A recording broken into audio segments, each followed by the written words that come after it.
All right, everyone. Well, it's here. Trump 2, the sequel. That's right. Today, we're going to be talking about the inauguration.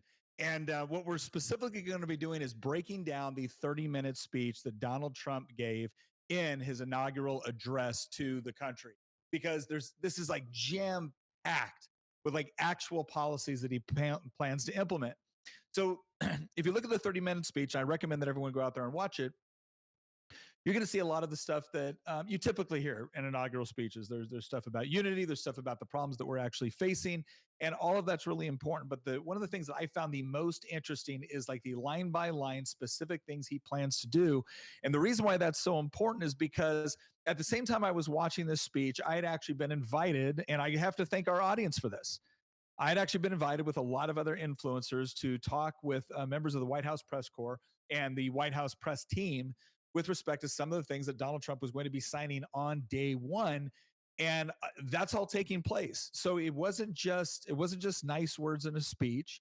He's immediately going and enacting this, doing the things that he can do within the executive branch by executive order. And so on today's episode, what we're going to basically be doing is giving you a cliff notes of kind of a lot of the events that took place on the inauguration. So if you weren't able to watch it, if you weren't able to get it, and you're looking for, hey Nick, what's the down and dirty? What's the quick overview of what happened and why is it relevant? That is what we are going to talk about today on this episode of Making the Argument. As you can see, I am still in Richmond, will be in Richmond until late February for legislative session. I was actually supposed to go up for some of the inauguration events, wasn't able to do so because I had to be here in Richmond in order to take votes. So as much as I would have, or as much as I missed going to some of the ceremonies up there, I got a job to do down here, and that's what we did. The other thing too, I want to talk about here very quickly is Valentine's Day is coming up, and every time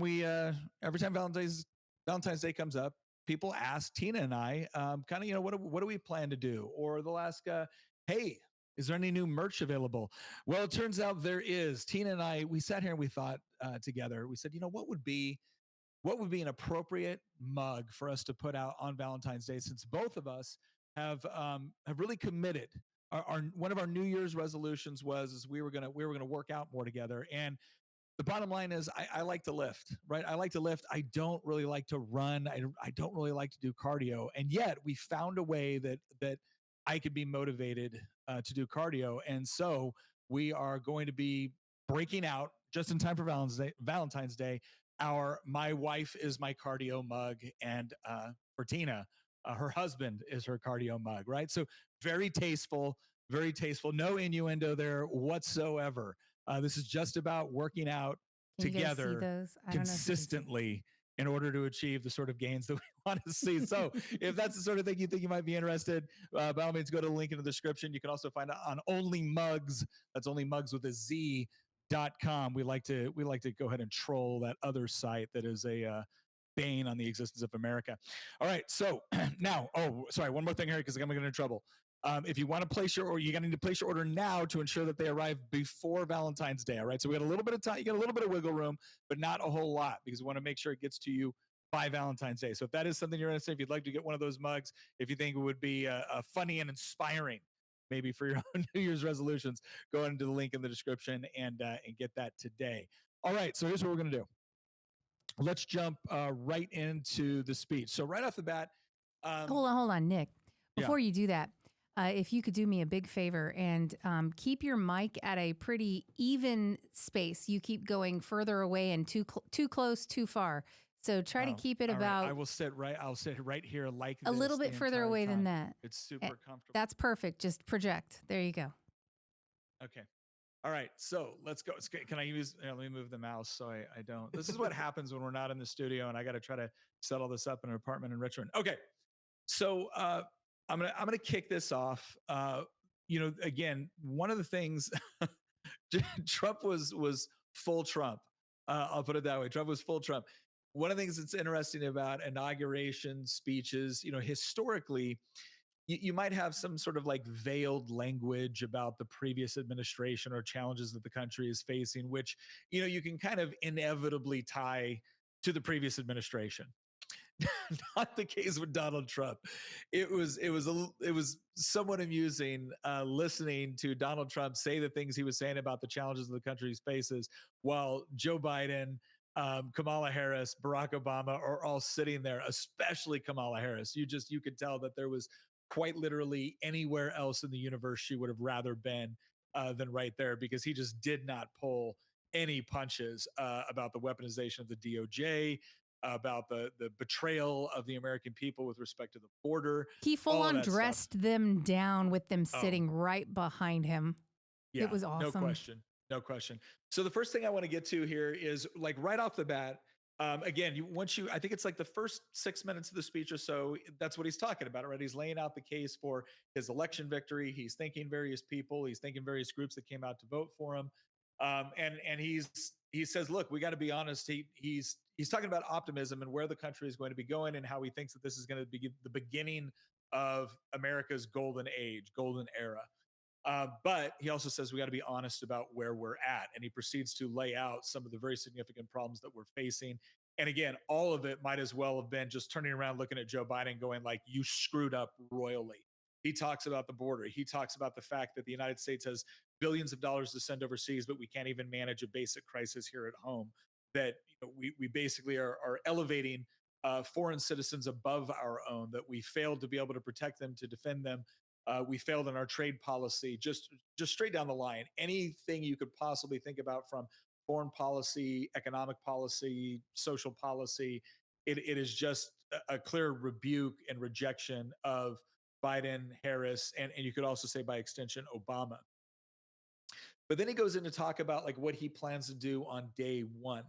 And the first thing he really hit on was the border. And part of what he's talking about is declaring a state of emergency on the border. And the significance of this has to do with this idea of, under a state of emergency, typically, whether it's the president or a governor, once they declare that state, there's certain powers and authorities that they can then exercise, or access to funds or resources that they have available in order to meet the crisis.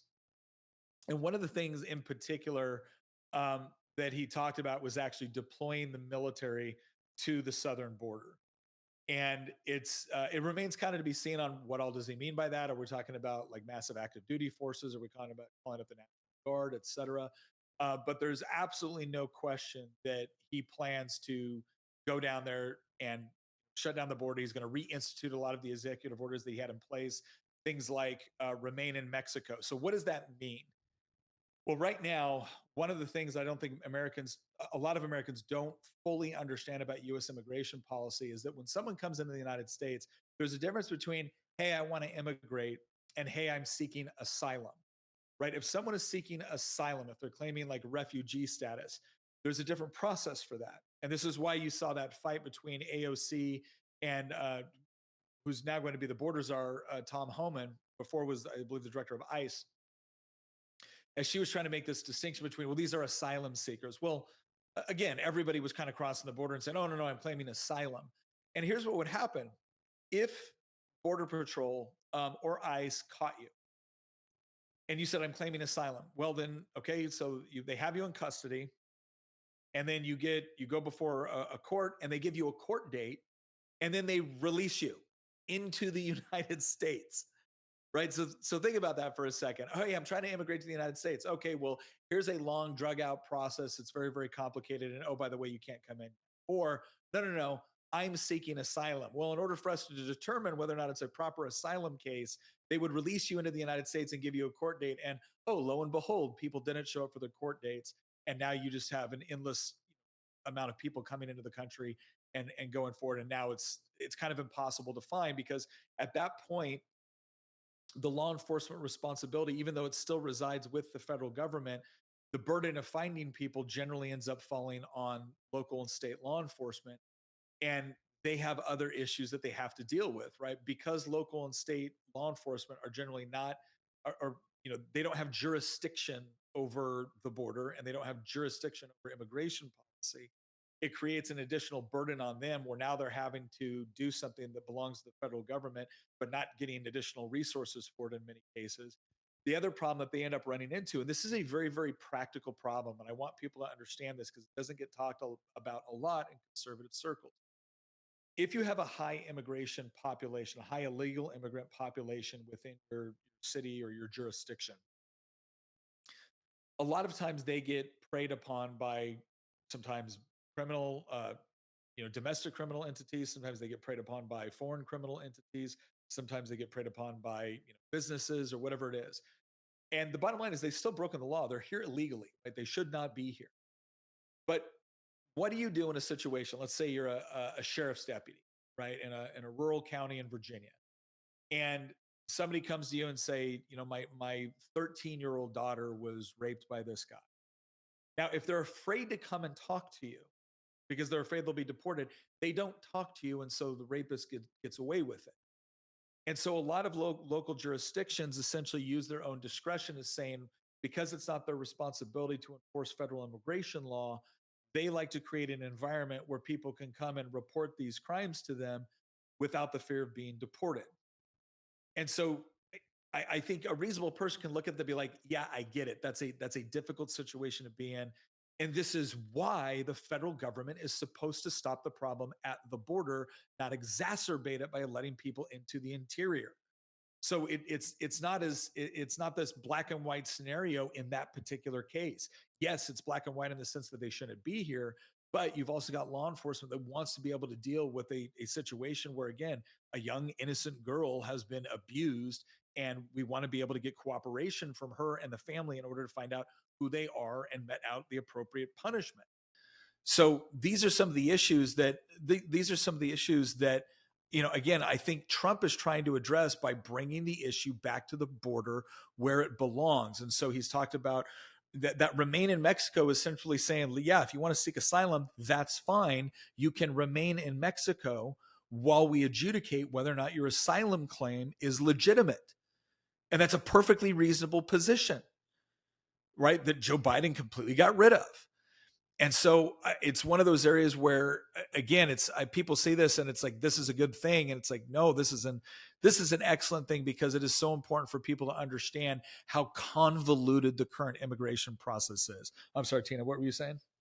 I was just asking if you thought it was made worse by the fact that it seems that you can't really define what is an asylum seeker for real. There's such a loose definition or interpretation of what an asylum seeker is. I mean, in a lot of these cases, you have people traveling through 5 different countries in order to get here. There is nobody after them. Their families aren't, being hunted down. There's nothing like that. And when you think of asylum, you would think, no, these are people who have an imminent threat. They are running away from an imminent threat. But instead, now an asylum seeker is people that don't like where they live and they're going to come to the U.S. and ask for asylum. That's not the same thing. And we really need to get back to defining things appropriately and going, no, if you just don't like where you live and the crime is high and you just don't like that, I'm sorry, but that's where you live, and you can try to come here legally through other means, but you're not an asylum seeker. That's not asylum. Yeah, no, it really has been abused. And it's not a refugee either. Well, I think what people need to understand is that when people are bogging down the asylum process, they are actually taking slots away from genuine asylum seekers. Right. So this is one of those things where we always get hit on the compassion front on this, like, oh, you don't care about these poor people. No, it's not that I don't care. It's that there has to be a process for a reason. And when you violate that reason or you attempt to take advantage of the system, you're not just hurting potentially American citizens, you're also hurting legitimate asylum seekers. And to Tina's point, I have a hard time believing you're a genuine asylum seeker when you've skipped 3 or 4 borders. It's like, were you seeking asylum from every country along the way? Or is this just a convenient excuse in order to get to the United States because we have a great deal of economic opportunity, as well as a very generous and elaborate welfare state that is easy to take advantage of? And so I think a lot of the policies, this is one of the areas where simply by executive order, and let me tell you what this is going to demonstrate very, very clearly. The Democrats ran for like 7 months on this idea that they had a quote bipartisan border security bill that Republicans killed because we wanted the issue more than we wanted the solution. And one of the things that many of us pointed out was, if this was a border security bill, why did you have billions of dollars going to foreign aid that had nothing to do with the southern border? Why did you have all of these other things in it that had nothing to do with border security? And the answer is obvious. They were poison pills, right? It was this idea that we're going to get all this funding for things that have nothing to do with what we're telling the American people we're doing. And if you vote against it, we're going to claim you're against a border security bill. But here's what's going to happen. Without a single new piece of legislation, Donald Trump is actually going to fix a lot of the problems that we currently have in the border. And you know how I know? Because as election day was getting closer, the Biden administration, without any new legislation, started implementing policies from the Trump administration. And lo and behold, immigration was starting to, or illegal immigration was starting to decrease. So they knew it worked. And again, Trump's about to prove that you didn't need some grandiose new bill. You didn't need some new policy. You just needed to take advantage of existing authorities that the federal government already has.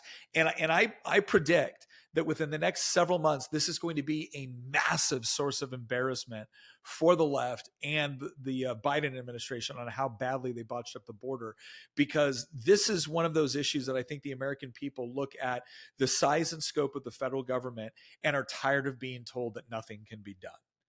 And I think Trump's going to prove that, nope, something could have been done all along. They just refused to do it. And now it's really a question of, why did they refuse to do it? And I think we have some pretty good theories on that. But speaking of botching things up, Christian's also here in the studio, and I'm Tina, Queen of the Bees. And I'm just quickly doing a quick introduction because Nick just jumped he's so excited that he jumped right into it without introducing our resident historian and what else does and he his call you? wife. Yeah, well, I chimed He in, did what so I they do. knew I was here because I chimed in a little bit. But you've been silent over there. I think they might have seen you for a hot second because somebody did say I like MAGA hat Christian. So I'm pretty sure they saw your face at some point. But Yeah, I don't wear this hat on every podcast, but I mean, look, it's inauguration day, so of course I'm gonna wear it. But I'm not really upset that Nick was like railroading there earlier, because that was a lot of like really insightful stuff. First off, I would also be a hypocrite if I was ever upset at anybody for railroading anything. So let's be honest. How often have I taken the introduction segment of our podcast and been like, did you know that today is actually the 400th anniversary of the whatever? yeah. whatever Let me read this yeah. tweet. Yeah, please don't read the tweet you put out today online because that was expletive. Oh, that tweet. Yeah, we won't read that one off. No, I don't have any tweets to read off today, but no, it was it's a really important take that I think needs to be reiterated to our audience and to the broader public, Nick, about the asylum issue, about the immigration issue in particular, especially the asylum issue. Like, one thing that I know that Trump did that the media is hounding people about right now is he ended the app that the Biden administration set up that made it easier for illegal immigrants to basically get into the country using the federal government as a resource to do so. There was, I think, over 900,000 illegal immigrants that used this app, taxpayer-funded app, in order to enter into our country.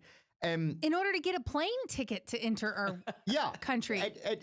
Like an all expenses paid vacation to the United States forever. Permanent relocation into our country. And Trump ended it immediately, right? Yeah. But you know what was so fascinating was that right on cue, you had all of these media networks with the cameras in the faces of the women and children on the border with the tears and everything, and basically trying to weaponize empathy and say that no, the real victim here was not the American taxpayer who was fleeced to facilitate an invasion of their own country brought about by the federal government. No, the real victim are the people that were actually trying to use this system in order to illegally come into our country. Well, and can I say one of the things that I think just, and again, this is something where you have to look at, the brilliance of certain governors, specifically the previous governor of Arizona, Governor Abbott in Texas, and Governor DeSantis in Florida.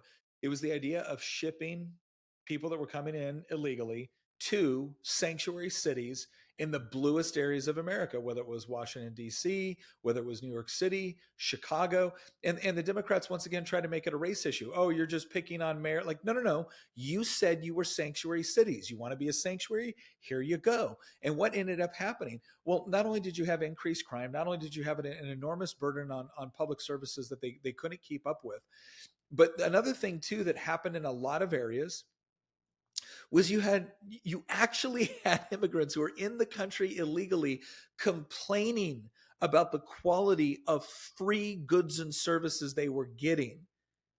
Right, like just I could, this food is inedible, and where we're staying isn't very comfortable. Are you? It's really hard. It's really hard to make the argument that you're a desperate asylum seeker fleeing for your very life when you get there and you get a debit card and a hotel room and free food, and you're like, it's a little stale, right? Like, wait, what?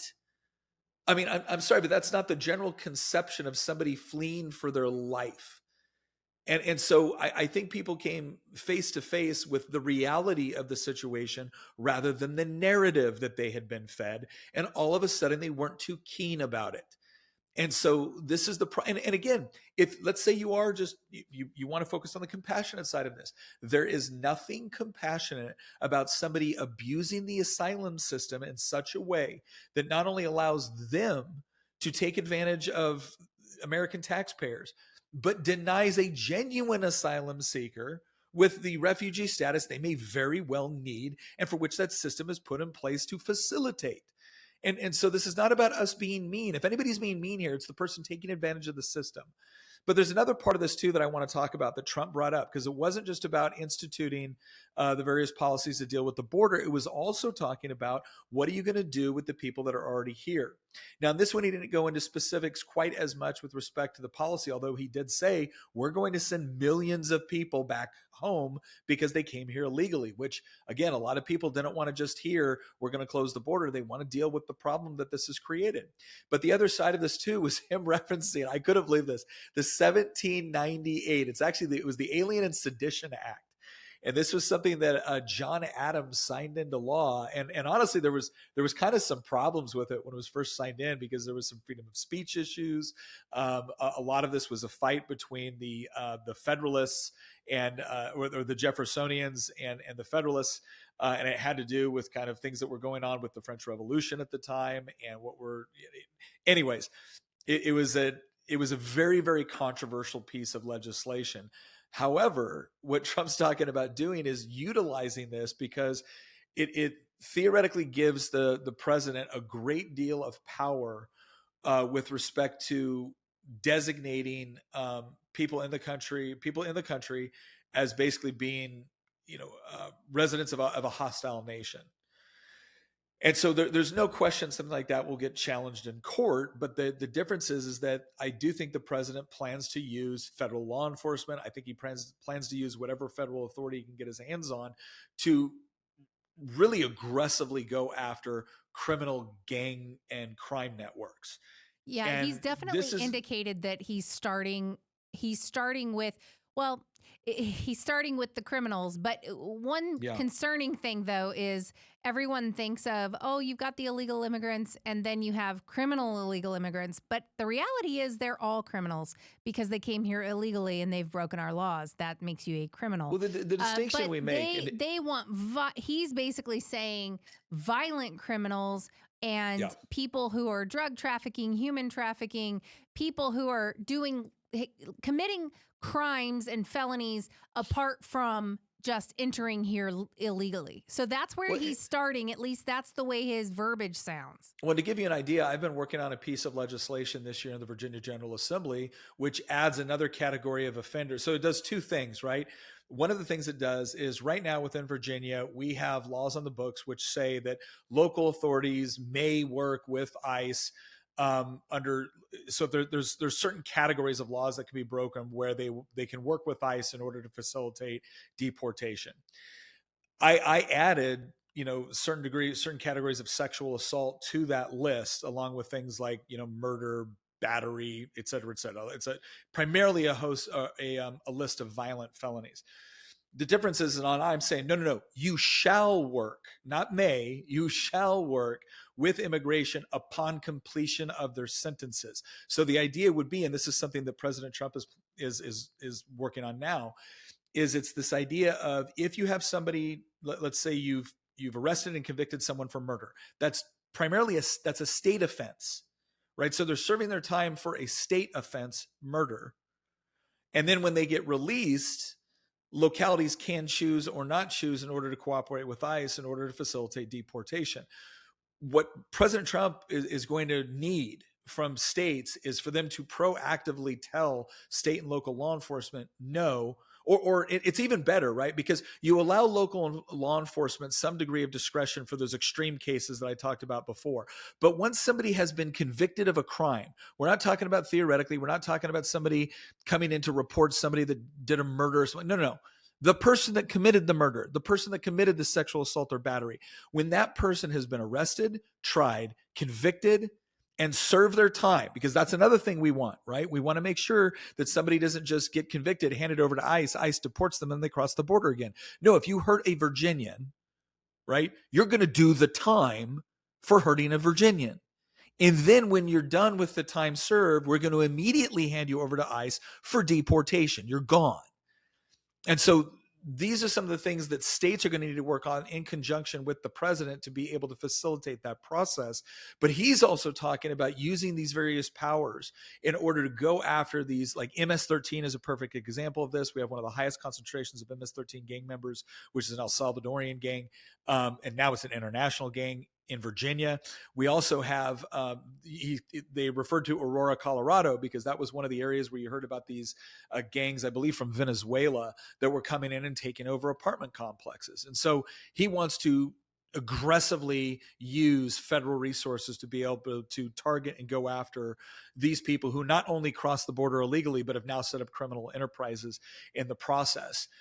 And then the last thing I want to talk about on this before we move on to the next thing that one of the next things that he talked about was he wants to declare drug cartels foreign terrorist organizations. And that's a major development, because now all of a sudden when the Sinaloa cartel is no longer just a criminal enterprise, but a foreign terrorist organization, which is operating within the United States and operating from what feels like relative safe havens within Mexico, you open up a whole new package of resources at your disposal in order to go after those terrorist organizations. And if there's any president that I believe will rigorously use those in order to degrade these cartels, it's President Trump. Yeah, the cartel component is a big deal because, I was looking earlier today at the list of executive orders that Trump was going to sign on his first day, and I believe there's something like 200 of them. Yeah. And one of the ones that he's got, I've got the White House's website pulled up here that was just revamped like just a few hours ago, by the way. I highly recommend that our listeners, when they're done listening to this podcast, that they check out whitehouse.gov. It's really cool, the changes that they've made to it. But one of the things that he put in here is, like you said, designating cartels as terrorist organizations and then using the Alien Enemies Act in order to remove them, which is also a very early piece of legislation that was passed in the history of our country. But he also included, just above that, he included using the armed forces, including the National Guard, to engage in border security, which is a matter of national security. And so Trump talked a little bit about this during the campaign, but it seems like that he has made the decision to deploy elements of the military to presumably the southern border. But something needs to be brought up that took place like just about an hour or two ago, was that unfortunately, and it's very tragic, there was a Border Patrol agent that was murdered in Vermont by an illegal immigrant coming in from Canada. And I know that Trump has talked about this, especially at the tail end of the election cycle and shortly after he got elected, that he was upset at the fact that the Canadians weren't doing enough to secure their end of the northern border. That was actually one of the reasons that he has threatened tariffs against the Canadian government, is that he thinks that there's too many drugs and weapons and, believe it or not, illegal immigrants, because Canada has their own migrant crisis, that come into Canada using like a visa program, but the real destination is actually the United States. And so historically, we haven't had an illegal immigration crisis on our northern border really at all. It wasn't that long ago that you could just walk into Canada or walk into the United States without any sort of issue because there wasn't any sort of flood of people or narcotics or weapons or anything like that. But that's increasingly become an issue. And as we just saw today, unfortunately, that it's become a violent issue. And so I think that Trump is taken very seriously the idea that, look, we've deployed the U.S. military around the world for what, 20-something years now to secure the borders of foreign nations and do nation building mostly in the Middle East. We need to be using those military resources to secure our own border. And I think that that's honestly one of the biggest issues alongside like inflation. I think that's one of the biggest issues that drove a huge amount of his support, honestly, going all the way back to 2016. Mm-hmm. No, there's no question. There's no question. And I think he's more determined than ever to use whatever resources are within his power in order to do that. And again, it's one of the areas that from a federal perspective, there is a great deal of jurisdiction and power available. It just has to be properly utilized. And I think he's going to use those existing powers and resources very, very quickly. He's already indicated as much. He's already going to start signing the executive orders to re-implement policies. But then I think we should also be looking for some very interesting legislation going forward that may, you may see some challenges to the whole idea of this idea that if you're, if you're vacationing in the United States and you happen to have a kid, now your kid's automatically an American citizen. I think you might see some really interesting legislation around the idea of setting up incentive structures for people in the country illegally to self-deport. Because again, trying to round up everybody that's already here illegally is going to definitely pose some challenges. And there's no question that would, if you cut off all the benefits and make the benefits no longer available. Well, the problem with that. So again, this is why I'm saying, like, this all sounds easy until you realize that a lot of cities and states give their own benefits. I understand, but from the federal level, wait a second. Okay, but just let me finish. This is the point I'm making, right? Is that the next thing that the interesting legislation I think you're going to see at the federal level is you're going to see people going, oh, you don't want to cooperate with ICE? Well, then great. You don't get the subsidies that typically come to your cities. You don't get the subsidies that typically come to your states. You're no longer eligible for them if you're going to actively work to thwart federal immigration policy. Because it's one thing to say that the states and localities are not obligated to assist in the enforcement of federal immigration policy. It's a completely different thing to say, we want to actively subvert you, but still give us money to deal with the problems that we're creating for ourselves. And I think that's the part where a lot of this is just going to be about making these sanctuary cities carry the weight for their decisions. You said that these were good policies, right? You just blanketly said, oh, this is our strength. Okay. Well, then shouldn't you be thriving under these conditions? Why are you asking for more federal aid, right? These will be the sort of arguments that are made. And this will be the sort of thing that, this is the sort of legislation I want to see coming out of the House, coming out of the Senate, because that's where it's going to get really interesting. And that's where I think there's going to be a lot of people, a lot of citizens now that maybe once upon a time weren't as paying as close attention to this, that are no longer going to buy the media narrative that, oh, this is Donald Trump punishing Chicago, or this is Donald Trump punishing New York. No, it's going to be it's going to be people from all the other cities impacted by this going, good. Don't give them money to alleviate a problem that they asked for. Let them actually live with the consequences of their actions so that they can properly understand that it was a stupid decision and maybe they should make new ones going forward. There are two questions. So if you would let me just chime in here a little bit.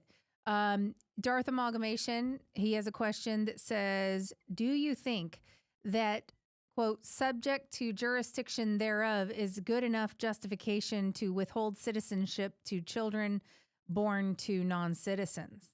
See, okay, if we're just talking about this from a logical reading of the text, I would say yes. You would say subject to the jurisdiction thereof. Somebody visiting the United States is not, quote, subject to the jurisdiction thereof, right? So this idea that just because you had a baby over here, now all of a sudden they're an American citizen, that poses some challenges and some problems. The difficulty is going to be is that it has been consistently interpreted a particular way for decades upon decades. Now, that doesn't mean that the Supreme Court can't overturn it. right? If it was there's this thing called stare decisis, and stare decisis is essentially, it's a Latin term, but it basically evokes this idea that once something has become so ingrained in the law over a long period of time, you don't just arbitrarily change it based off of a new interpretation in text, or even what you might consider to be a better interpretation of the text. And there's some there's a reasonableness to that.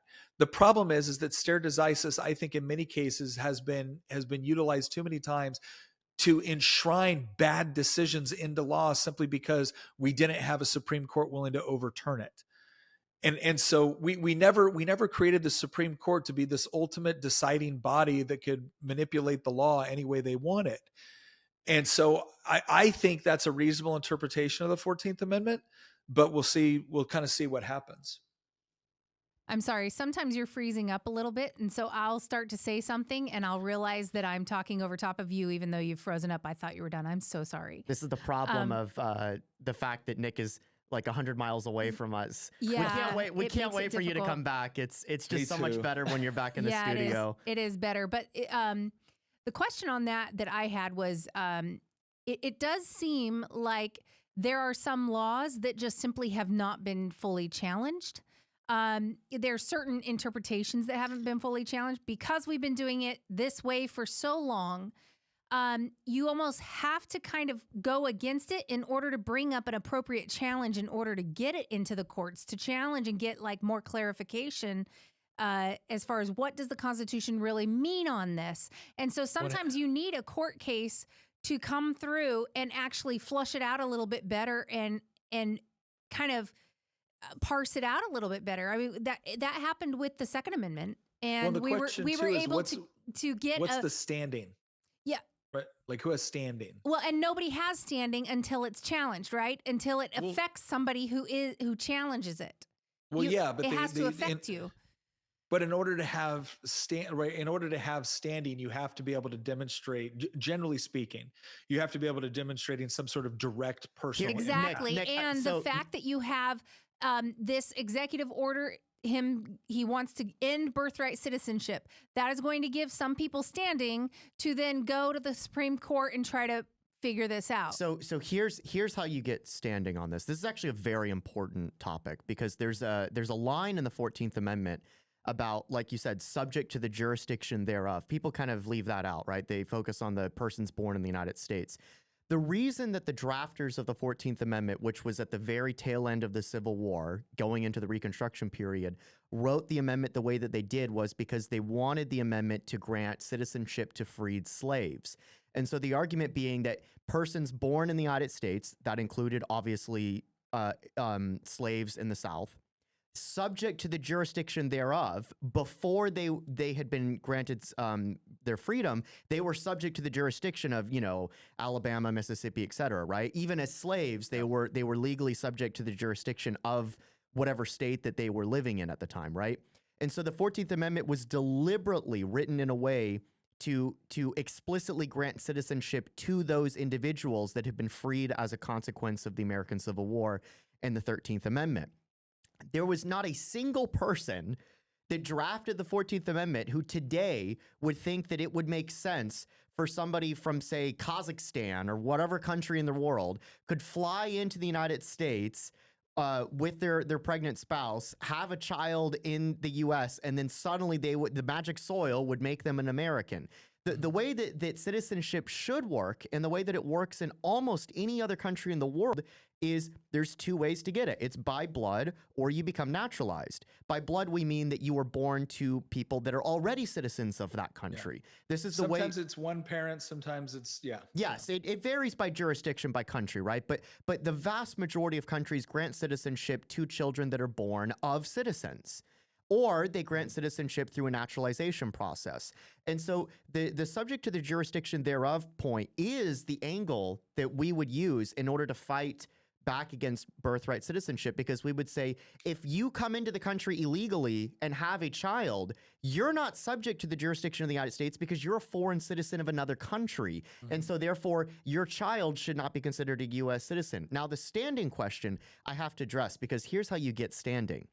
a state like Florida or Texas needs to sue the federal government and say that you denied us seats in Congress according to the census because you counted census seats, you counted House seats in accordance to population, not by citizenship. And if you had counted it by population, if you had counted it by citizenship, Florida and Texas would almost certainly pick up 2 or 3 or even 4 additional congressional seats in a state like California, where a huge number of illegal immigrants reside, would lose congressional seats. There would be immediate standing there. And because they would be suing another state, California, and saying, you have too many House seats, you have stolen House seats from us according to the botched census. By the way, botched census that the Census Bureau themselves admitted was botched in 2020. Yeah. That's where you get standing, because it immediately goes to the Supreme Court, because it is a lawsuit between states. There is only one court in the entire country that can adjudicate that, and that is the Supreme Court. I think that's interesting. I think it's clever. I think it, to be honest, I think it could be a little bit too clever by half. And the only reason I say that is because I think it runs into other potential, it could raise some other problems that we don't necessarily want to have. But you might be right. You might be right. That might be the best way to do it. Okay, we got a lot of other things we got to go through. So we're going to go through some of these other ones. This was a big one, right? That's why we did it first. This was a big one. But we got like 12 other things. So these next one I want to go through, shifting from immigration into the weaponization of the DOJ. This is one where President Trump didn't specifically lay out policies that he was going to implement, but he was very adamant, and even brought up how this is something that he understands on a very personal level. He brought up, what he's had to go through and how they're going to end the weaponization of the DOJ. And one of the things that he said that I think should be encouraging, right, to Democrats, was he said that we're no longer going to allow the weaponization of the DOJ for political purposes. And presumably that means our side doesn't get to do it now either, right? It's not as if he's saying we're going to come in and we're going to engage in revenge. However, I don't think that restricts him. I don't think he goes back on his promise by saying, yeah, we're not going to do that. But for all the people who did do that, you still have to be punished. That's fair.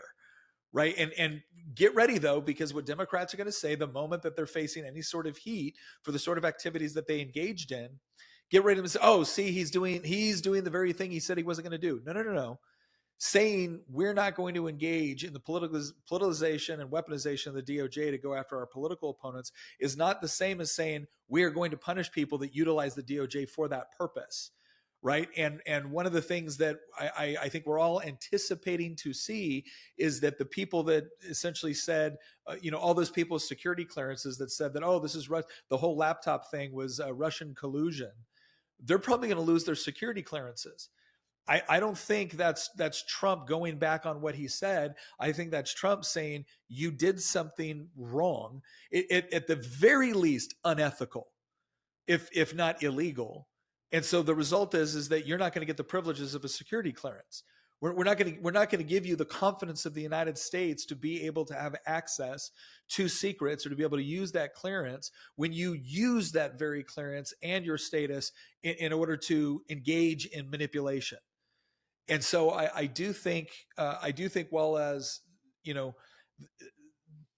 the Trump DOJ is, I don't think he's going to look at a list of political enemies and say, hey, go find interesting ways to make their life miserable or ruin their businesses or arrest them. I do think you're going to see punishment meted out to people that engaged in those practices. And I think they know it, which is why, Biden did a whole series of pardons from everyone from the J6 committee to General Milley to Anthony Fauci, which I think a lot of us are like, oh, isn't this ironic? Oh, by the way, just so everyone knows, it is correct to say that Anthony Fauci has now essentially been protected from federal prosecution and sentencing. Federal, not state. So it'll be interesting to see there are going to be a lot of AGs right now that have a huge opportunity, state attorney generals have a huge opportunity to be able to say, just because you're safe from what the feds are doing doesn't mean you're safe from what you did to the citizens of our state. 15 minutes before the inauguration started, he did another slew of pardons for his own family members. Yeah. And a string of other people. something like What a 8,000, joke. 8,060 some odd Yeah. pardons, which is like the most in history. The most in American history. The most in American Yeah. history. Trump barely issued 200 pardons in his presidency, and Biden issued 8,000. Yeah. Well, and again, he did so much of this was very personal in nature. It was all about him protecting his family, people that were willing to essentially bend or break the law. And I would argue probably people that he had business dealings with that he's now protecting. I don't think it is. I don't think it would be incorrect to say that based off of what we know right now, the Biden family and the Biden administration was probably the most corrupt in U.S. history. And I don't just mean people will sometimes talk about like the Harding administration or the Grant administration and some of the things that happened with the railroad. And there were some significant pieces of corruption. But in both of those cases, it wasn't, Warren G. Harding directly benefiting from the corruption of some of his officials. In fact, he dressed down one of his officials so much that the guy ended up committing suicide, right? It really wasn't Ulysses S. Grant, as far as I know, that was like directly benefiting from corruption that was going on. But in the case of Biden and the Biden family, they were directly responsible for engaging in this kind of corruption, and now they've essentially pardoned themselves from federal prosecution. But again, it will be interesting to see what happens at the state level with some of this. But nothing says trust the science like blanket pardon for the guy who lied through his teeth for 4 years.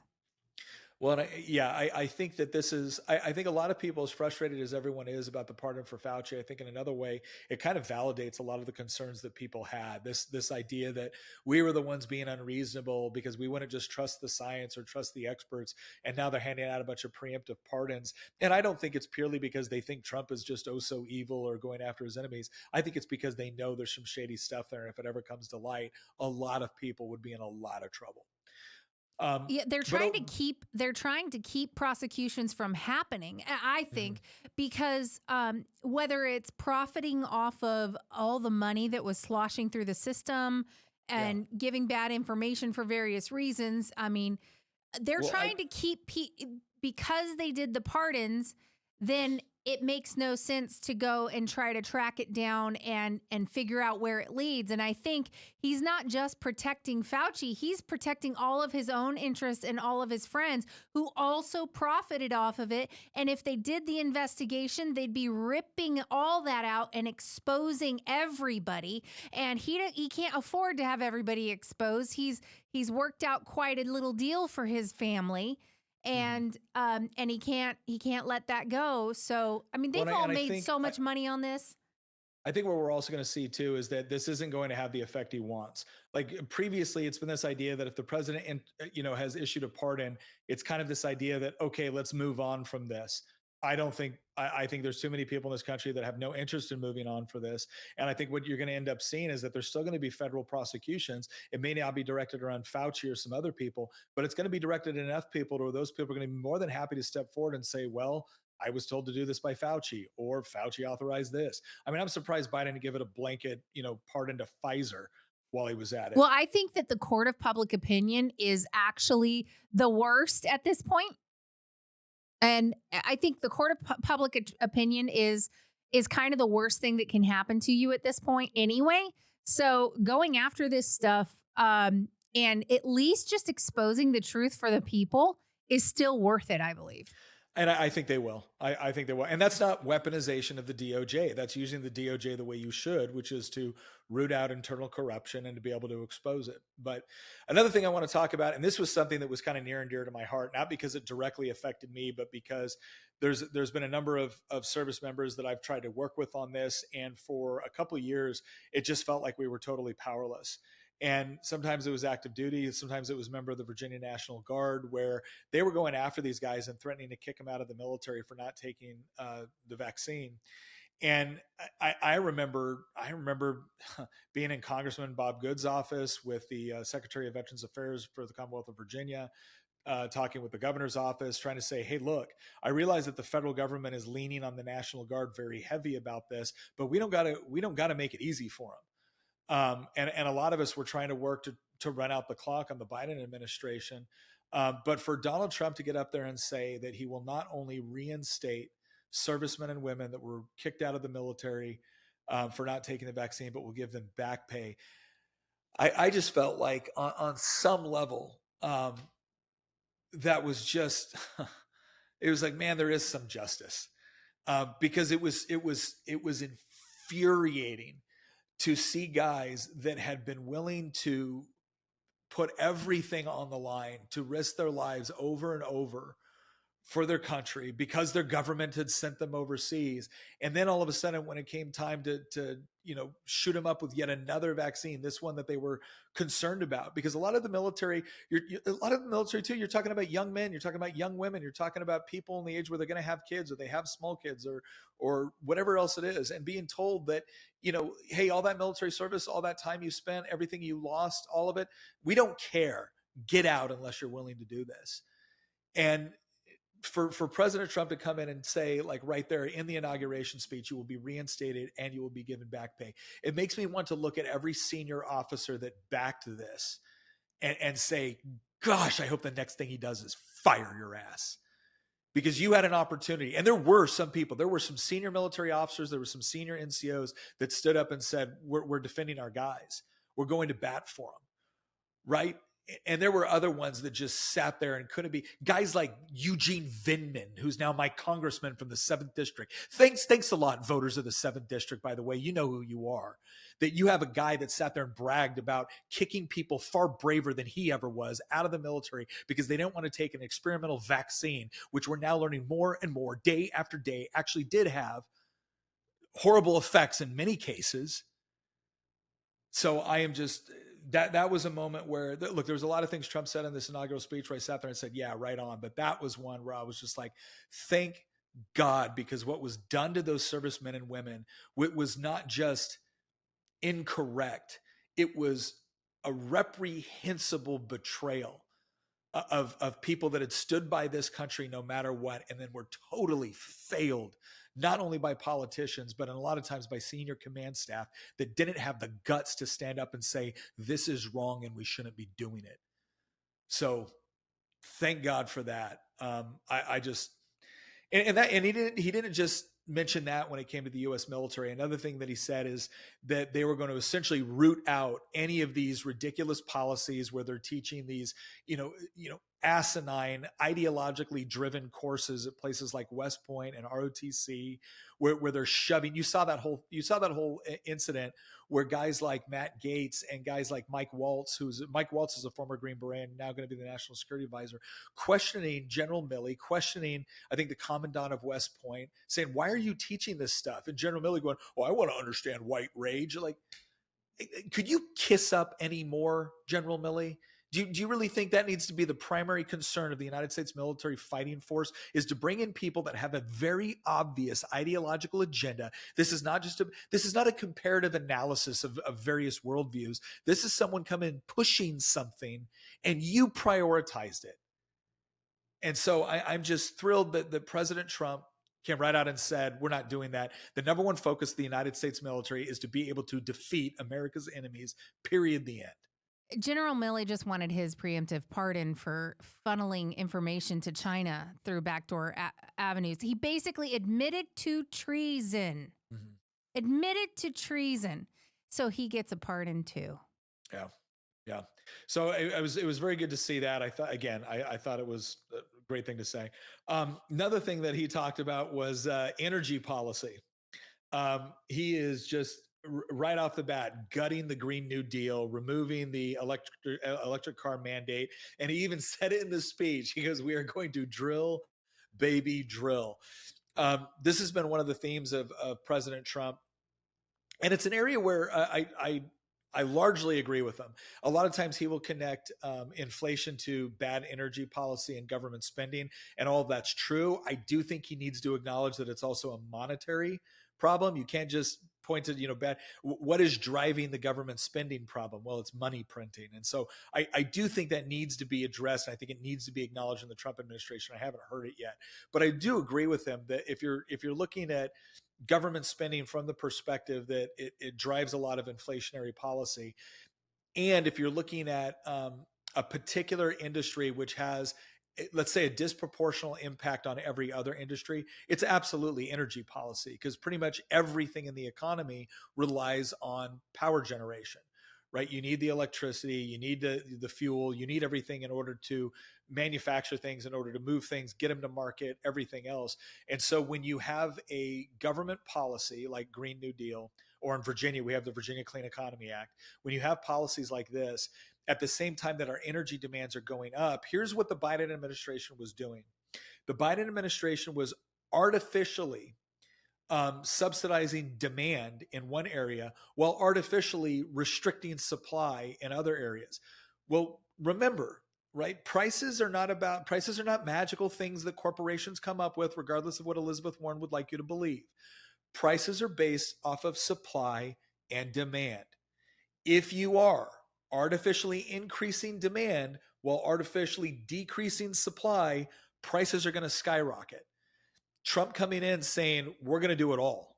And like legit going to do it all. He even said, he goes, we're going to use the liquid gold beneath our feet in order to not only, supply our own energy needs, but actually export energy to the rest of the world. I do think he is going to be incredibly aggressive with drilling, with pipelines, with everything else. This is going to cause some issues too with property rights people. It'll cause a lot of issues with environmentalists. But I think ultimately the American people are poised at this stage in the game to say, hey, look, I don't care. I'm watching my energy bills. I'm watching my energy bills go up exponentially, or I'm running a company that I can't get access to the energy I need, or I'm having to pay prices that make it impossible to compete with foreign competitors.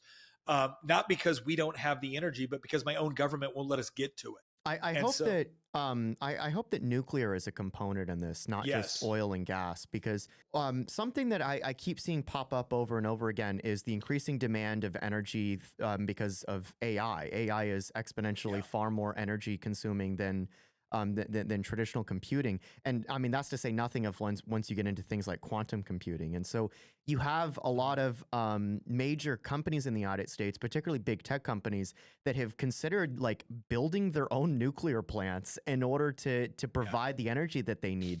Now, obviously, that doesn't mean that I'm a friend of Facebook or Microsoft, or, you know what I mean? Like, there's a lot of these big tech companies that we know were weaponized against us for years. So I'm not necessarily saying that we should be doing this as a favor to them, but I think that we should be pursuing nuclear as a favor to the American people, because it's far more energy efficient than most other forms. And while I totally support more oil and gas and want to see more drilling and more development and more pipelines and all of that type of stuff, I really do think that we need to seriously consider doing the exact opposite of what the Greens and the Socialists did in Germany, basically, where they shut down all their nuclear power plants, and now Germany's energy bills are through the roof because they're having to take in Russian gas at the same time that like Nord Stream's blowing up and there's a war in Ukraine that's cutting off the supply. And basically they're beholden to a foreign hostile power for their energy. Mm-hmm. And we know that there is no such thing as rich countries that are energy poor. And so like, this isn't about necessarily enriching Microsoft or Facebook. Again, this is about ensuring energy dominance and security for our country. The last point that I want to briefly bring up is I see so many people recently, particularly that talked about this after the immigration issue blew up with Elon on Twitter, talking about H-1B visas and high-skilled versus low-skilled immigration that took place over Christmas and New Year's.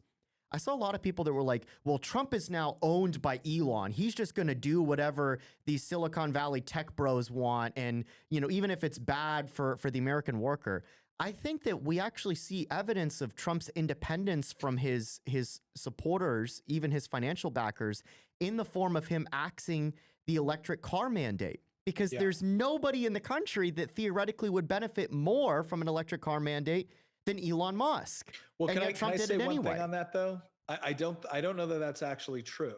I don't get me wrong. I see where you're going with it, but a lot of it, even that, what we saw with the Biden administration when it came to like electric car mandates, is that he would, even though Tesla is by far the most popular electric car manufacturer in the United States, Joe Biden would specifically leave him out of meetings that they were having, of awards things that they were doing, of different projects that they were rolling out. This is another way that whenever the federal government decides that they're going to push something, whether it be solar or wind or electric, they always have a way of doing it to the people that donate to them, not to the people who don't.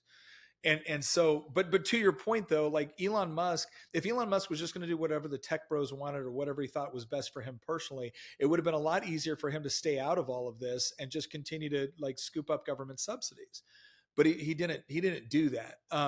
But I think the larger narrative here on the energy policies, you're right.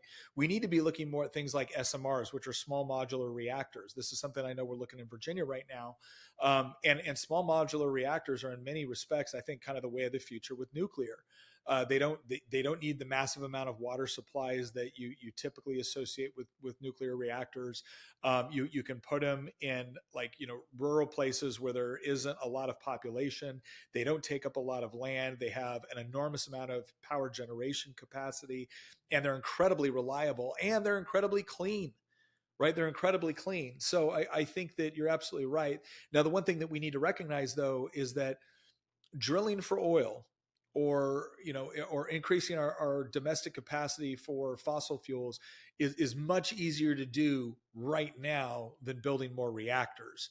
And so the idea is that we have to be thinking both tactically and strategically. And I have no doubt that Donald Trump's energy policy is going to do both. I think he's going to look at what do we need to do right now to alleviate some of the burden on prices. And how do we alleviate some of the burden on our companies that need increased capacity? But I think he's also going to look at a strategic vision as well, because it's going to be necessary. And that kind of moves me on to the second point I want to talk about here, and that is the manufacturing. And in with that too, I want to talk about the tariffs, because this is one area that I do think, like for me, I struggle with it. On one side, I completely and totally agree with Donald Trump that the United States has been subjected to some of the worst trade deals you can imagine. It doesn't make sense.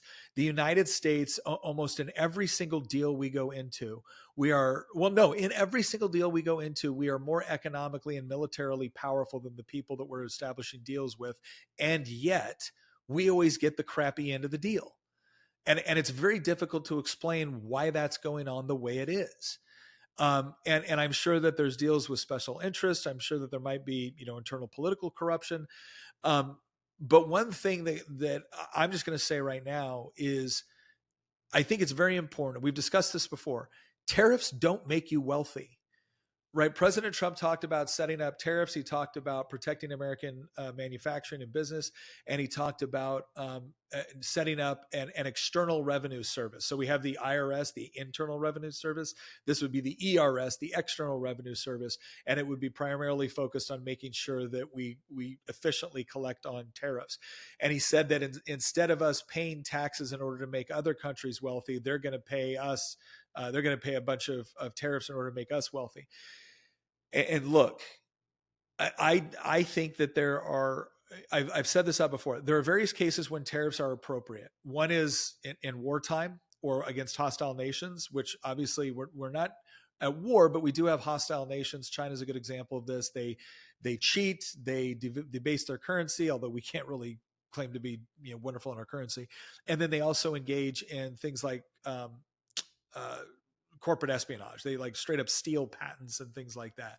So they engage in a lot of nefarious business practices. There's also a way to use the threat of tariffs or retaliatory tariffs in order to get to a situation where you have freer trade, which is to say that they don't hinder American producers and we don't hinder, what Swiss producers, right? American companies are free to trade with Swiss citizens. Swiss companies are free to trade with American citizens. And on the whole, that's usually a much better arrangement, because the more products that you have, your wealth is not determined just based off of the amount of pieces of paper with dead presidents you have on them. Your wealth is really determined by the amount of access and command you have over the resources that you use the little pieces of paper to buy things, right? It's the goods and services which make a country wealthy. like I said, I think there's a complex battle that needs to be fought with respect to trade in order to get us to a situation where United States companies and consumers are not put in an economic or competitive disadvantage through bad trade deals. And I do trust that Donald Trump wants to get us to a much better position. The only thing that worries me on this, and I'll allow Tina and Christian to weigh in as well, is I just get very, very concerned when people when the rhetoric seems to be focused not around getting us a kind of a fair legal playing field for Americans to be able to both buy and sell, but instead this idea that the way that you ensure American dominance is through protectionist policy. Because while we call it protectionist, that's not really what it is. It's government interference in trade. And ultimately the problem is going to be is that aside from those cases like war or bad actors, you don't, even though they call it protectionist, it usually only protects certain American industries at the expense of other American industries. And a lot of times American consumers can also be hurt. So the goal should not be for us to set up a bunch of trade wars and trade barriers. The goal should be for us to facilitate the sort of trade deals that maximize our ability to both buy the products we want and sell products abroad. And my hope is that's where Donald Trump wants to get us. It's just that for so long now, we have kind of lived, we've just been subject to a lot of bad trade deals. Christian, Tina, I don't know if you want to chime in on that. When Trump was finished with his inaugural address, he went in and spoke to the overflow crowd and elaborated a little bit on that situation about the tariffs. And he talked about the fact that it used to be that tariffs were what we used for taxes to fund the government. And somewhere along the line, they started taxing us in our incomes and relying almost solely on that for government funding, so it's almost like he's trying to place the burden back on where it was supposed to be, and because he wants to lower the taxes on the income. And so it's kind of, he's using this sort of, he's not saying that he's going to raise tariffs on everybody willy-nilly, but he is trying to negotiate good deals. And so I do think he's using it for strategy, but Trump is of the opinion that we never should have been taxing income. No, I agree with that. Because you can't do both. No, I agree with that. The problem is the only way to rectify that is to change the 16th Amendment to the Constitution, right? And I don't know that that's going to happen. And so the problem that I have right now, because again, what people need to understand is tariffs are a tax on foreign goods. Well, who pays that tax? People who buy foreign goods. So if you buy a foreign good, it's now more expensive. Now, the protectionist side of this ostensibly is, well, if it's more expensive to buy foreign goods, maybe you'll buy more American goods. Maybe you will, but the problem is that your dollar still won't go as far because you're paying more than you otherwise would have to.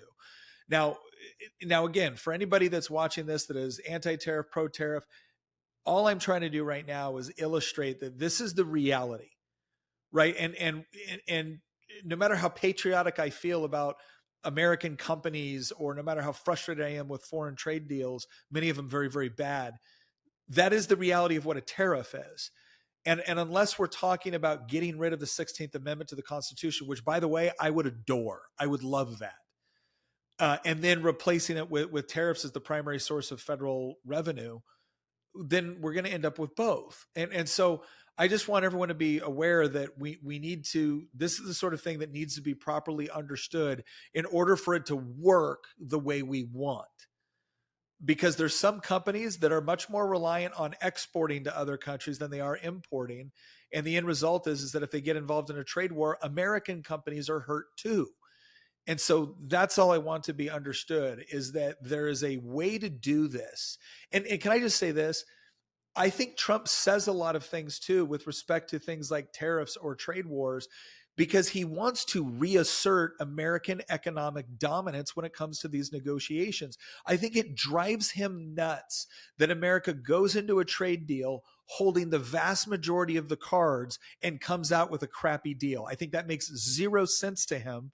And I completely understand why, which is why typically if anybody else was talking about this the way that Trump was, I'd be super skeptical. The fact that it's Trump and the fact that I'm willing to give him the benefit of the doubt when it comes to actually doing these sorts of negotiations is because I think ultimately what he wants is a very, very strong American economy that's able to compete. But it's difficult to do that when our own government is putting us at a competitive and economic disadvantage. And so that's what I hope. But what I don't want is for Americans to start to believe that the thing that makes us wealthy is tariffs. That's not true. Christian, I don't know if you want to add I don't anything think anybody was saying that was going to make us wealthy. Oh, Okay, I see a lot of people that think that that's how we. You're looking at everybody else, but I'm not looking. I'm looking at what he himself actually said, and the way he said it made it sound to me as though he is simply using all of the negotiating tools on the table available to him to get the best deals possible. I mean, I hope that's true. So, Nick, on the point of tariffs, like we've talked a lot about this over the years, long before we started the podcast. I mean, Thomas Sowell and Milton Friedman and Bastiat, I think, do articulate a very strong argument against tariffs. Bastiat famously said that if goods don't cross borders, soldiers will. And he came up with his concept of the negative railroad as a way of explaining how ridiculous tariffs can be. Because it's like, oh, these foreign goods are coming into this country. We need to make it more expensive. He jokingly proposed, well, why don't you just wreck the railroad that they're being used to ship into the country with? That would make it more expensive if they had to cart it by hand or, you know what I mean? And what he's trying to articulate is that you're hurting yourself if you're cutting yourself off of trade. And we know this historically because the Qing Empire was closed borders to trade, right? They didn't accept European goods at all. They just wanted European silver. And eventually they fell behind economically and they fell behind technologically. And it led to a century of humiliation for China that ultimately, ended with the CCP coming to power in the 1940s. And so I tend to strongly be against tariffs because of the traditional liberty-oriented arguments. It's funny, I talk to people all the time and they're like, Christian, you are not a libertarian at all anymore. And I'm like, no, I'm not. But on this issue and on many economic related issues, especially monetary policy, I haven't changed my views at all on that because I still think that free markets, I think that free trade, and I think that sound money are necessary for prosperity. I've changed my positions on a lot of other issues because I feel like I got mugged by reality, but on this particular issue, I haven't really changed. I will say, though, to tie this in, monetary policy has to be discussed. Yes. This is something that I keep trying to bring up. I think that the mistake that we made as a party, and also as a country, but particularly as a party, is that we thought that if we just talked about cutting taxes and regulations and freedom, that we could win the votes of people in Michigan and Pennsylvania and Wisconsin and Ohio. And Mitt Romney's campaign in 2012 proved that that is not the case. You can't just talk about tax cuts and lower spending and smaller government and expect to win over the votes of people that are destitute, that have been, chucked out by their own government, that have been left, abandoned basically by their own representatives. The people in states like Michigan are hurting. Their jobs are gone. They feel like that they've lost all hope. And I don't blame them for thinking that tariffs are a way that they can bring jobs back to a state like West Virginia or Pennsylvania or Michigan. I totally understand that. And rather than lecturing these people or talking down to them and saying, no, you're a bunch of idiots, don't you understand that tariffs make prices higher? Instead, we need to be starting from a position of sympathy and understand that these communities are hurting, their jobs are gone, there's no money left. Instead, what you have is depression and drugs and all sorts of other stuff to replace that. And it's not a good thing that's replaced it. And so rather than lecturing these people, what we need to be saying is a huge reason that the jobs are gone is not just because of bad trade agreements, although I think that you can certainly make the case that there are examples of bad trade agreements that have resulted in the jobs leaving. A huge reason is because we have a global fiat currency that we control. And that has become a double-edged sword because it's driven up the price of the dollar, made it artificially more expensive, which hurts our ability to compete around the rest of the world.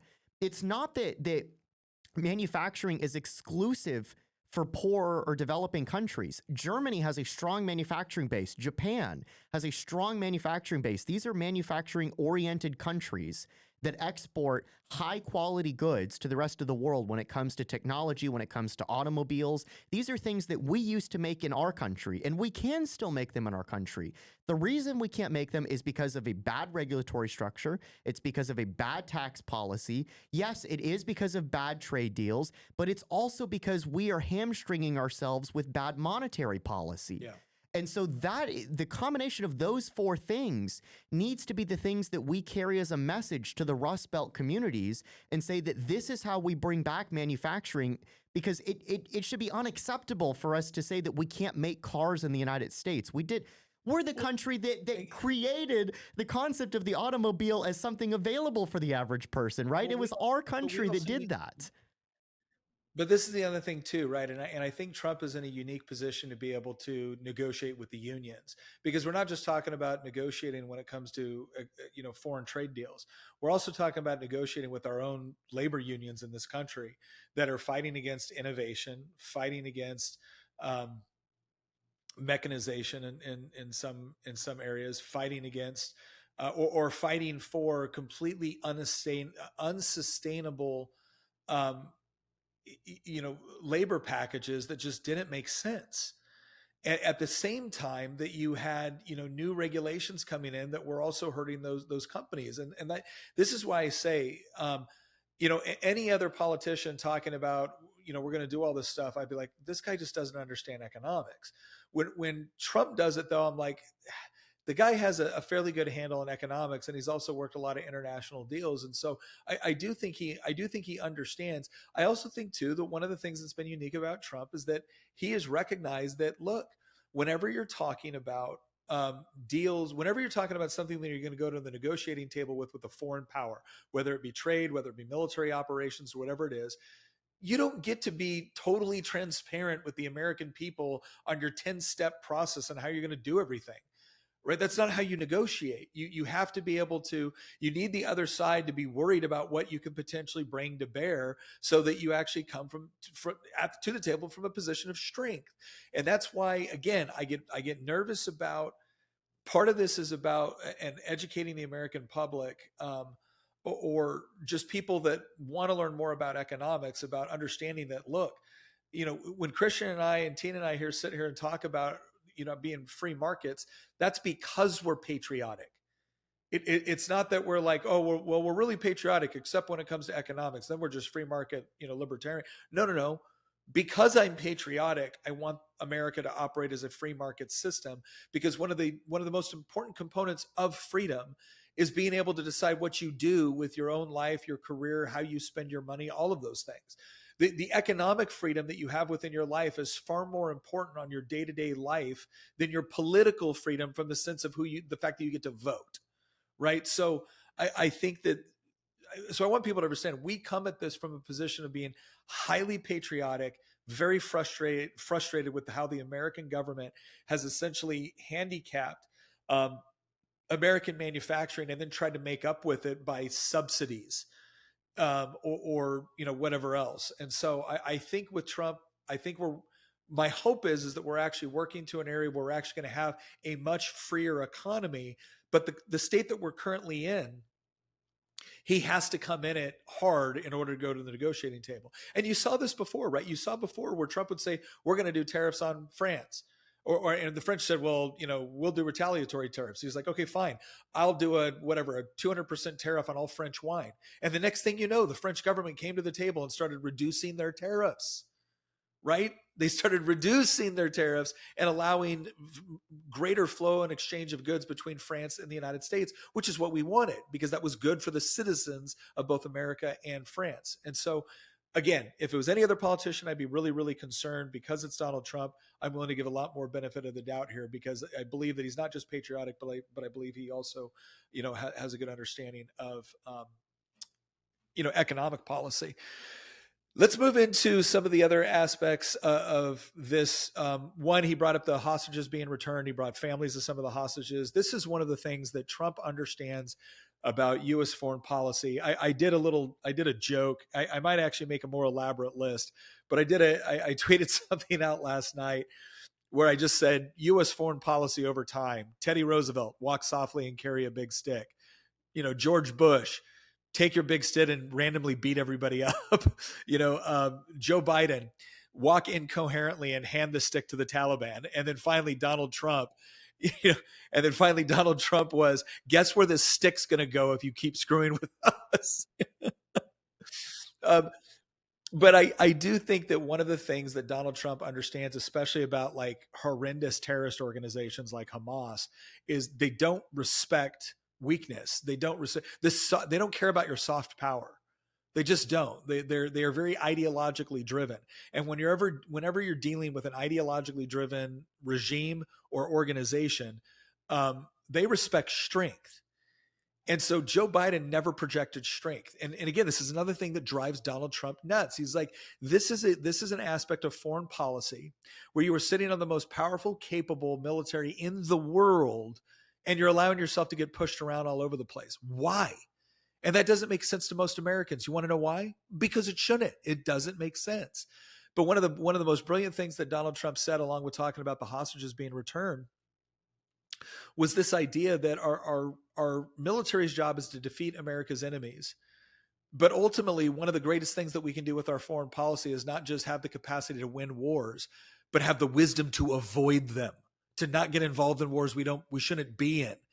And I'm just sitting here right now like, thank God, right? For all the left talking about, oh, he's a crazy person. Oh, no, he understands something in similar to the way that Reagan understood it, is that when you have adversaries, right, they don't respect you showing up to the table with your hat in your hand, talking about how much you desire peace. They don't respect you when you're constantly bending over backwards in order to accommodate everything they're doing, especially when they operate off of an ideology which is fine with expansionism, which is fine with the application of violence in order to achieve their political, social, or theological aims. And the way that you actually get that person to think twice and step back is through overwhelming force, or the willingness to be able to use it. And oh, by the way, not to use it in a way to where you kill a bunch of people that aren't making any of these decisions, but specifically targeting the decision makers that are constantly pushing these policies. And so while the troubles in the Middle East are far from over, I do think that Donald Trump demonstrated that, once again, he understands how to project U.S. power in order to get things done. And again, it's not through the weakness that the left loves to rely upon, the soft power, negotiation, diplomacy. You want to know what gives soft power, negotiation, and diplomacy like any sort of merit or credibility?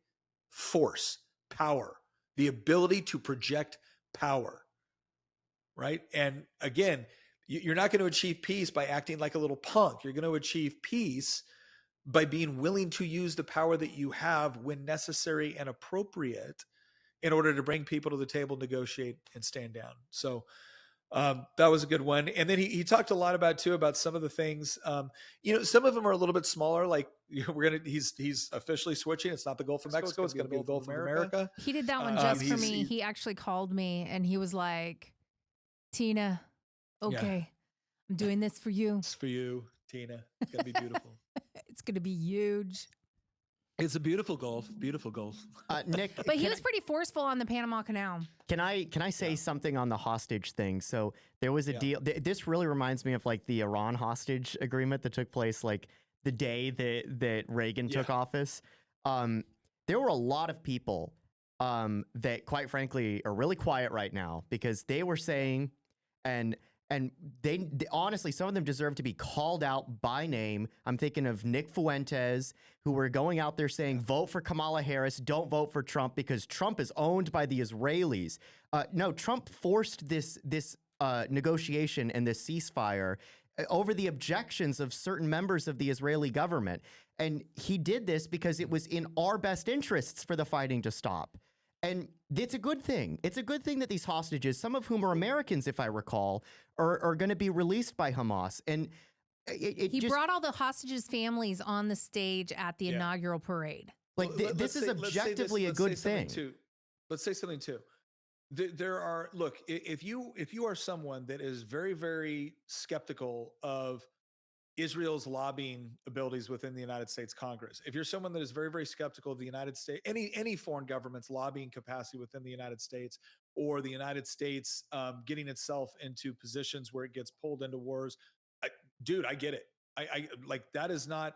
I don't have any problem with that, right? Like, I have similar concerns, but there's a big difference between that and people like Nick Fuentes and other who are not America first as much as they are certain ethnic groups last. And that's the part where it's like, look, I'm sorry, I'm not an ethnocentric guy, right? I believe in the United States. I believe in my faith first and foremost. That's the bedrock of everything I believe in. I believe in my country, and this idea that, perfect example. I want Ukraine to win the war. I don't think it's the United States' responsibility to fight the war for Ukraine. I want Israel to destroy Hamas. I do not think it's the United States' responsibility to fight wars for Israel. Now, this doesn't mean that there can't be times where there's strategic interests involved for the United States. A perfect example of this might be the Lend-Lease Act, when we were, supplying the UK with weapons as they were fighting. They were kind of the last people in Europe fighting the Nazis at that particular point.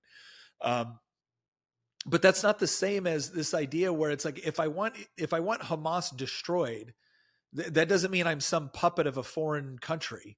It's because I think Hamas is a horrible organization. And that's, again, yes, it's another thing too that I think Trump recognizes, that we've got it's a very small but a very loud element that they have an agenda which is very, very different. It's not America first. They're using America first in order to kind of settle grudges that they have, or ideological components that they have, and it's very different. It's almost a perversion, a different type of perversion of neoconservatism, of using the United States to push an ideology. I've talked about this before on the podcast, using the power of the U.S. not to further the interest of the U.S. or its people, but instead using the power of the U.S. to push liberalism, to push democracy and nation building and globalism and the rest of the world. It's the same thing. The Fuentes crowd is using, they would rather use the United States not to pursue the best interests of the United States. They would like to use the power and the interest in the United States to pursue an ideology, in this case, an ideology that's just explicitly, I hate Israel and I just want to wipe it off the face of the earth. It's the same thing. It's why it's not actually America first. America first is putting the interests of the United States first. And this is why I said that Trump gets credit on the hostage agreement, because there's Americans that are hostages, and he negotiated the release of those people. That's a good thing. That's objectively a good thing. This isn't me saying that, like, oh, I don't want to wipe out Hamas, but I think the ceasefire agreement that he pushed is a good thing, not because I want Hamas to stay around, but because I think that from our perspective, it's a good thing for us to negotiate the release of these hostages, which he pulled off. And again, I think that it totally refudiates these arguments that Trump just wants more wars in the Middle East and he's in the pocket of the Israelis, or he's not actually America first. Anybody who was saying that stuff has just been utterly humiliated over the last 72 hours or so. Well, in order to do it, he has to threaten all hell breaking loose. Yeah. So it's just like the tariff situation, but it's a totally different tool. He has to be able to threaten to ruin your entire world. And just the threat of that, just like me having a gun, I can keep somebody from attacking me because I have a gun. It's like we have this way. Sometimes you gotta brandish the gun so you don't have to use it. Exactly. And he's brandishing war. He's brandishing tariffs. Doesn't mean he's actually going to use them all. So I think he's using the tools available to him, and so far it's working. I mean, he even managed to get TikTok back online for people, you guys. But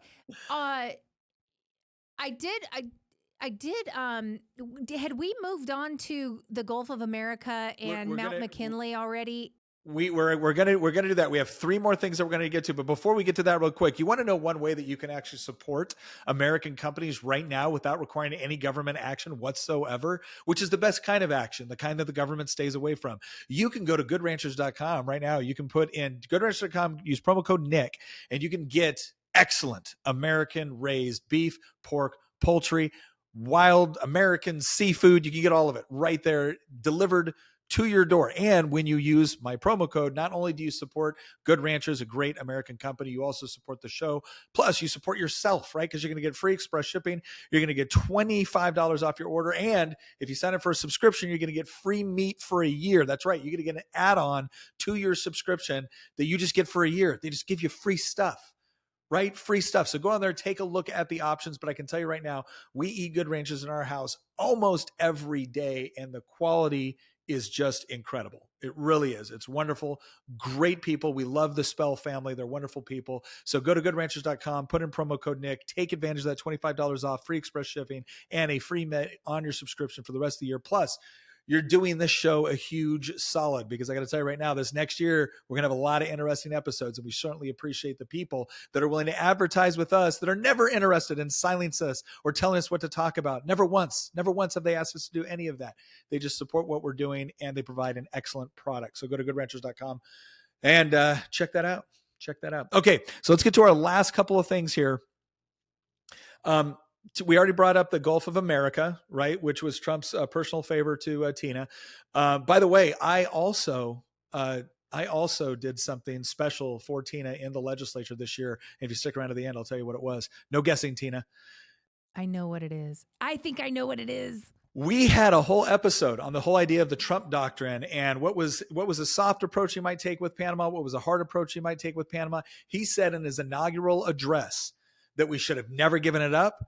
We spent more money than had ever been spent on any infrastructure project up until that time. We lost 38,000 people died making the Panama Canal. We foolishly gave it up. And now it's been horribly mismanaged, and the Chinese play an active role in actually running it. And American shipping, to include the U.S. Navy, which ultimately ensures the protection of the Panama Canal, kind of get raked over to the coals by the Panamanian government. And he basically said, we're taking it back. He didn't say we're going to enter into negotiations to see how it can better be managed. He didn't say we're going to enter into negotiations in order to try to alleviate some of the cost burdens associated with American shipping. He said we're taking it back. I was like, whoa. So look, go back and look at our other episode, because we discussed, I think all of us came to the conclusion that Trump he wasn't just going to say we want to help manage it. He was going to say we want to take it back. And we actually had a pretty in-depth discussion of what that could potentially look like. And again, I'm going to go ahead and reiterate right now, I don't think it's going to mean all out war between us and Panama. I think Trump is going to be able to effectively negotiate to once again return the Panama Canal to U.S. ownership, and also probably make us responsible for maintaining and operating it. And that would probably, and look, I'm going to tell you right now, I actually think that will be more beneficial for Panama than the way it's currently being run and managed. So I think this could actually be a win-win for both the United States and Panama. We'll just have to see how that goes. But that was again, when Trump's talking about expanding our territory, and he mentioned that in his address, expanding our territory. That's where we get into questions of Greenland, of Panama Canal. I don't know. It's interesting stuff. I'm looking forward, because again, we've already seen Trump say multiple times when they were asking about his whole comments about Canada. He's like, we don't have a military right to take Canada. He goes, I'm not saying that. He goes, but I think we can make it make economic sense. Right. And so I think that's what you're going to probably see in Panama. But what did you guys think about that when you heard him say we're taking it back? The Panama thing is interesting because the Panamanian government fired back almost immediately and publicly said that, again, like from their perspective, Panama is, owns the Panama Canal. We're never giving it up, et cetera, et cetera. So they seem to be quite worried about this, to be honest. But it's not their choice whether they give it up or not. And that's that. That is the way it is. Yeah, We're America. The question is, not your choice. How do we acquire it? Because there's multiple different ways that we could acquire it, right? And Marco Rubio, they could do it willingly, or we could just take it. Well, it's up to them. Marco Rubio talked about this in his Senate confirmation hearings. By the way, he was just confirmed by the U.S. Senate in a 99-0 vote, which kind of makes sense because he was a former senator himself. Yeah. Rubio in his confirmation hearings brought this up and said that he actually read off multiple statements from government officials in the United States, many of whom served in Panama either as ambassadors or in consulate offices or as representatives of some form to the Panamanian government. and in both administrations, Republican and Democrat, throughout the years. And he basically said that like it is very clear that there has been a worrying trend of China having a larger influence within the operation of the Panama Canal. And you know, this is something that you could very well make the argument that this is in violation of the treaty that Carter signed to transfer sovereignty of the canal back to Panama. So I think that out of all of the things that the United States might expand into, you know, geographically, so to speak, the Panama Canal is probably the most likely of the things that Trump has talked about. You know, Canada being the last, you know, the least likely, Greenland being, iffy. But you know, it's funny because we just covered that on a previous episode, and I said I thought Panama was more important than Greenland, but you said Greenland was more important than Panama. No, did I? Yes, you did. Yes, he did. The Panama Canal is definitely. You guys, what did he say? Well, I mean, maybe I don't remember what I said, but if so, I'm going to contradict myself because the Panama Canal is definitely more. Well, it depends on how you look at it. So the Panama Canal is. We're not going to get off on yeah. Long story. The TLDR being that I do think that there will be an effort by the United States to at least renegotiate the treaty. And the fact that Trump mentioned this in his inauguration tells us how deadly serious it is. It wasn't like he was talking about annexing Canada, right? You know, that is obviously he's toying with, you know, Justin Trudeau, the outgoing failed prime minister of Canada. He's trying to set the United States up for hopefully a very short trade war with our Canadian friends where he can, you know, get a better trade deal for the United States. And also, by the way, tap into some of the resources that Canada has previously locked themselves away from because of their liberal government, you know, imposing ridiculous environmental policies. There's plenty of things that could benefit both of our countries when it comes to energy. Canada. I know. The point being that he didn't bring it up because he's not really I don't think he's serious about trying to take over Canada. What I think he's serious about is getting a better deal with the Canadians and also, you know, kind of forcing the liberals out. I think that he will have a better relationship with Pierre Poilievre than he ever could have with somebody like Justin Trudeau. But no, it was just an interesting thing that he did mention. But he did say that we're going to annex Mars, and he did say we're going to go plant a flag on Mars. Elon must be thrilled by that. Elon was like screaming on stage, like so excited. Too. We get the Panama Canal and Mars. Yeah, but here's the one that like this was it was the chef's kiss for me. It was the chef's kiss. Officially U.S. policy that there are only two genders. That's right. Thank baby. you. Thank you. I mean, it is both a proud and a sad day. Proud in the sense that we can acknowledge reality for what it is. Sad in the sense that we had to.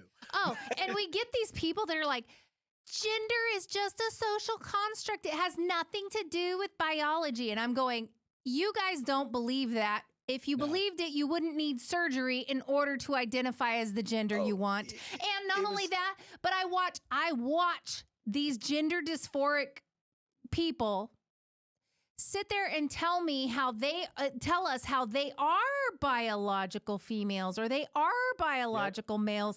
I am biologically human and I am a woman and therefore I'm biologically female. That I watched a dude with a say that. I can't even believe it. And so you can bleep that out. I'm sorry, you can bleep that out. But I'm just saying they don't really, I hear people say this all the time where it's like, it's not one and the same. It's not the same thing. You guys don't believe that. And we know you don't believe that. So stop with that line. It's over. It's done. They're inextricably linked. And that's that. Well, I said this once. I said this the other day on this one channel where they were saying, you know, for all this talk about, you know, being manly, they moved their entire thing indoors because it got a little cold. And I just responded with like, you guys don't even know what a woman is. And this guy immediately comes in there and goes, yes, we do. It's an adult human female. I said, well, you do realize that 3/4 of your side now thinks you're a bigot. He goes, no, because trans women are adult human females. I'm like, you see you see what you did there? Like it's this linguistic equivocation. Like you're not actually saying anything. But it's stupid. It's stupid and it's nonsensical. And I am thrilled that Donald Trump said it's now the official policy. There's only two. there you go. We're done. Sorry. For the next 4 years, that's the law. If you don't like it, take us to court. Have fun. But until then, that's what we're doing. That's what we're doing. And that settles so many issues with respect to Title IX and with respect to these bathrooms. Thousands of years, that's what it was. And then for 5 freaking minutes, everybody lost their dang minds. And so for the past like 8 or 10 years, everybody like sat here and pretended that there have been a plethora of genders forever.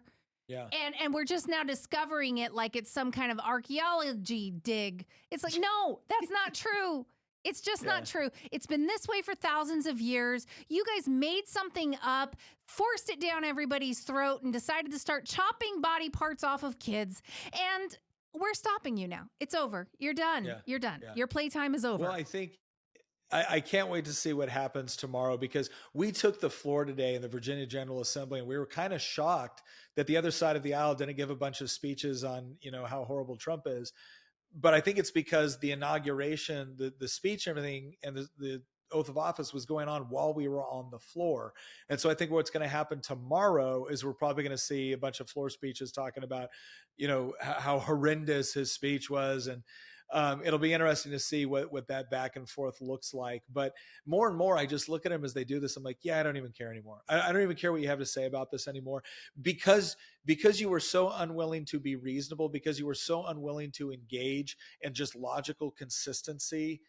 I just don't care anymore. Go ahead and get up and say whatever you're gonna say. Have your little temper tantrum, because that's what it is right now. I feel like I'm looking across the aisle half the time, not at all of them, but at a good number of them. And it's like, okay, throw your little temper tantrum, and then we're going to get back to like real business. I'm so sorry that Donald Trump doesn't want to go ahead and play make-believe with you, but that's what it was. So go play make-believe by yourself, right? Because we actually have work to do. So anyways, it'll be interesting to see. But yeah, that was again, the piece de la résistance for our French audience when it comes to all the things that Donald Trump talked about it in his inaugural speech. So we just took about an hour and a half to analyze a 30-minute speech. And really, we only analyzed about 15 minutes of the 30-minute speech. So if you want to go take a look at it, go on it. But we wanted to give you kind of our take on what was said and why we think that this was actually probably one of the most substantive inaugural speeches I think I've ever heard, because he went so far into what he plans to do. And then not only that, later on in the day, and this is kind of where you get into that whole, every politician I know makes promises, and then they always have 1,000 reasons on why they can't keep them. What's unique about this one is he made the promises in the inaugural speech, then set up a desk, right? And a few hours later, sat there and started signing executive orders, delivering on the exact thing he talked about. And so I think this is the area where it's very serious. And I'm looking forward to seeing it. Well, look, we want to thank everyone in the audience for joining. Thank you for the questions that you asked. Thank you for insight on the topics. We knew this was one that everyone would want to hear about. Stick around, because in our next episode, we're actually going to talk about the Doge, because guess what? There's already a lawsuit. That's right. Moments after Donald Trump taking the oath of office and talking about the Doge, you guessed it, somebody launches a lawsuit saying that it's illegal and it can't exist. So we want to thank everyone for your input on this particular episode. Hope you enjoyed it. Hope you found it informative. And tune in for our next episode, where we're going to talk about the Doge, because guess what? Making the Argument is going to start to do a program called Doge Watch. And we're going to explain more about what that looks like in our next episode. So once again, thank you very much for joining us. We'll see you next time.